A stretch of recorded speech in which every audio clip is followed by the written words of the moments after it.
Okay thank you. ఎవరికి ఆకలేస్తుందో తెలియదు కానీ ఇండస్ట్రీకి ఆకలేస్తుంది మంచి హిట్ కోసం. ఆ హంగర్ తీర్చేసింది పండగకి కేరా.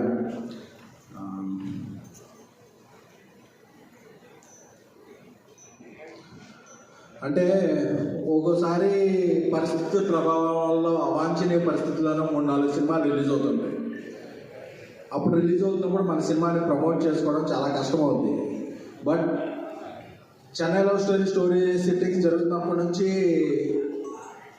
బ్రదర్ కిరణ్ ఒకటి చెప్పాడు, అన్న కేరళలో స్కెడ్యూల్ అన్న చాలా బాగా వస్తుంది సినిమా, చాలా ఇన్ టైంలో అయిపోతుంది, ఇది అయిపోతుంది అలానే చాలా ఎక్సైటెడ్గా ఉండేవాడు.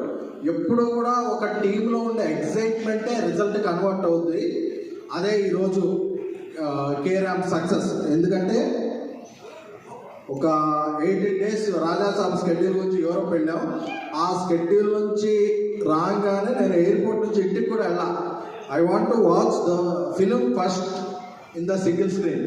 కూకట్పల్లి విశ్వనాథ్కి వెళ్ళి, ఎందుకంటే మన సినిమా చూడకుండా అది అలా ఉంది ఇలా ఉంది అని చెప్పకూడదు. కూకట్పల్లి విశ్వనాథ్కి వెళ్ళి A8657 ఆ సీట్లో కూర్చొని సినిమా చూస్తుంటే, అంటే ఎప్పుడూ కూడా నేను ప్రివ్యూల్ని ఏంటి నమ్మను.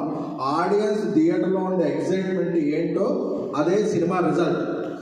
చూస్తుంటే మా జీవితం అసలు కేరాంప్ వరం అని ఇది పడతంటే థియేటర్ మొత్తం ఊగుతుంది.